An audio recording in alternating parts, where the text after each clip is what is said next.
Teste A ou não A. Nosso grupo ele é composto por Ana Clara, Carlos Antônio, Caterine Fausto, Jair da Silva, João Ângelo, Natália Maria e Thaisa Vieira.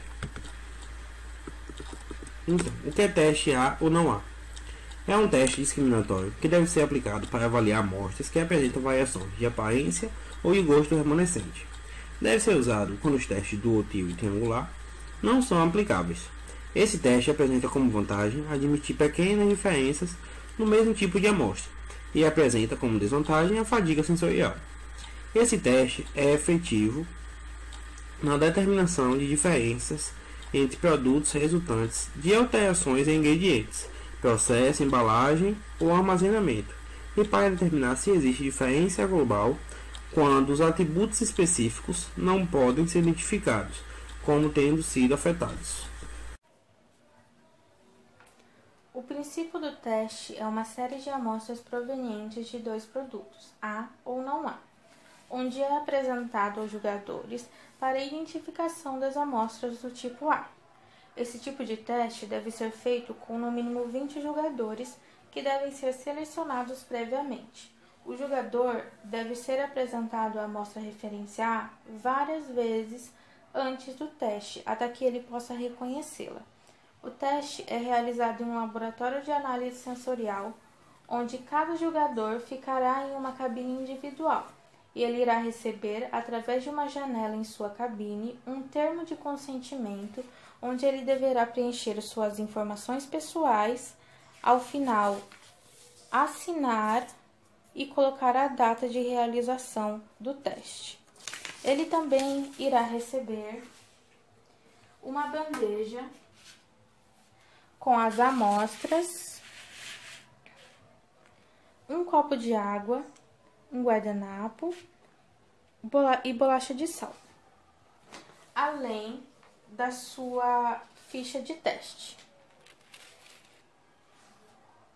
O jogador deverá provar as amostras e indicar qual corresponde ao tipo A e não A, provando uma amostra por vez, da esquerda para a direita,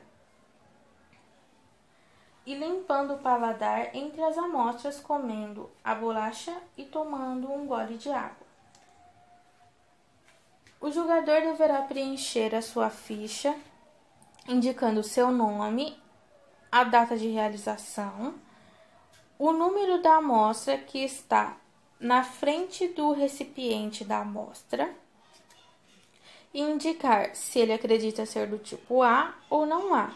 Ao final, o jogador também poderá fazer os comentários se ele achar pertinente e, ao finalizar, ele deverá acionar a luz da cabine para que o responsável pela análise possa recolher a bandeja, o termo de consentimento e a ficha, e anotar em sua ficha de controle de amostras o nome do jogador, o número da amostra e se ele acredita que corresponde ao tipo A ou não A. Análise de resultados. Para analisar os resultados obtidos, utilizamos a distribuição Qi quadrada, representado por x ao quadrado, que determina o nível de significância. Ao realizar esse tipo de análise, pode-se inferir se houve alguma interferência no estudo a ponto de tirar conclusões precipitadas. São utilizadas duas hipóteses, A e não A. Para obter os resultados, precisa-se estabelecer um nível de significância alfa, que é a probabilidade de rejeitar a hipótese, sendo ela verdadeira, se o valor de Qi quadrado encontrado for maior que o determinado ou igual, você rejeita. Se o valor de Qi quadrado for menor, você não rejeita, é considerado correto. Para calcular, utilizamos a fórmula onde sigma é o somatório dos valores, O é a frequência observada e E é a frequência esperada. Para entendermos melhor, vamos usar um exemplo. 40 jogadores recebem cada 5 amostras A, macarrão com glutamato monossódico, e 5 amostras não A, macarrão apenas com sódio, onde pediu-se para determinar quais amostras são A.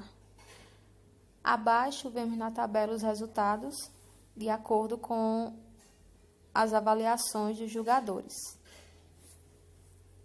É importante ressaltar que, para esse tipo de análise, os avaliadores eles são treinados previamente para distinguir a amostra A, ou seja, eles são apresentados várias vezes a essa amostra para reconhecer ela mais facilmente.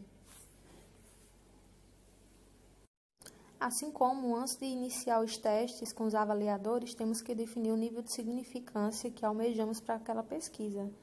Aqui vamos tomar como base o nível de significância de 5%.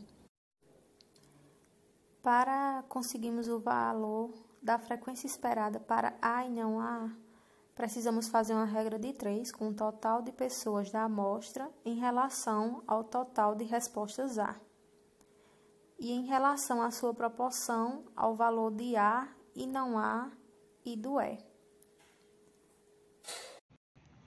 Análise de resultados. Bom, aqui temos que aplicar uma pequena regra de 3 com o total de pessoas da amostra em relação com o total de não A e em sua relação a proporção ao valor de A e não A e do E. Realizando aqui uma multiplicação cruzada. Aqui, continuando a análise de resultados, onde precisamos aplicar os valores obtidos na fórmula para chegar ao valor de QI quadrado. Obtivemos um valor de x ao quadrado igual a 25,06, que é substancialmente maior ao proposto pela tabela acima, visto que foi determinado um nível de significância de 5% e grau de liberdade 1, para a hipótese monocaudal, onde x² é igual a 3,84. Deste modo, podemos concluir que os avaliadores notaram sim uma grande diferença entre esses dois tipos de amostras utilizados e conseguiram diferenciar a amostra A dentre as demais. Aqui são as referências que o nosso grupo usou.